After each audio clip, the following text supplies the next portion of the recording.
Cricket বিশ্বের সবচেয়ে জাঁকজমকপূর্ণ ফ্রাঞ্চাইজি লিগ আইপিএল। অর্থ আয়, ব্যয় এমনকি আসর আয়োজনেও লিগটি প্রতিনিয়ত নতুন নতুন চমক নিয়ে আসে। ক্রিকেট বিশ্বে এই লিগের দাপট এতটাই বেশি যে এর জন্য আইসিসিকে আলাদা একটা উইন্ডোই ছেড়ে দিতে হয়েছে। এবার 2025 আইপিএলের মেগা নিলামের আগে ইন্ডিয়ান প্রিমিয়ার লিগে যুক্ত হলো আরও নিত্য নতুন চমক। আনা হলো গুরুত্বপূর্ণ 8টি নিয়ম। রিটেনশন পলিসিতে এসেছে বড় পরিবর্তন। যে নিয়ম কিছু ক্রিকেটারদের জন্য হতে পারে হতাশার, আবার কিছু আইপিএল দলগুলোর জন্য স্বস্তির। তো চলুন দেখে নেওয়া যাক আইপিএলের নতুন প্লেয়ার রেগুলেশন।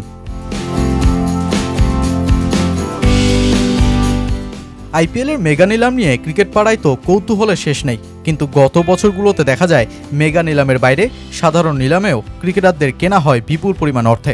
এই যেমন 2024 আইপিএলে মিচেল স্টার্কের দাম ওঠে প্রায় 25 কোটি রুপি। পেট কামিন্সও ছুঁয়ে ফেলেন 20 কোটি রুপির ঘর।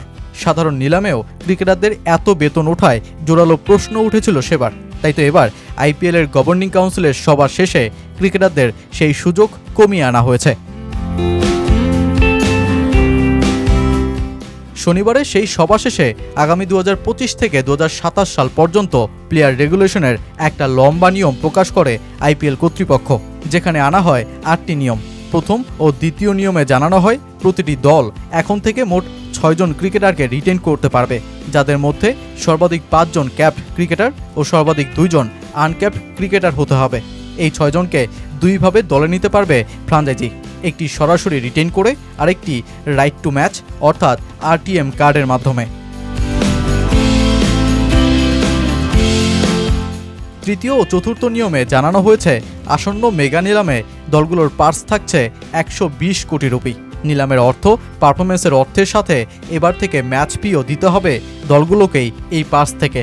আইপিএলের ইতিহাসে প্রথমবারের মতন ম্যাচ ফির অর্থ সামনে নিয়ে আসলো লিগটি। প্রতি ম্যাচে একাদশে থাকা ক্রিকেটার এমনকি ইম্প্যাক্ট প্লেয়ারও ম্যাচ প্রতি 7.5 লাখ রুপি ম্যাচ ফি পাবে।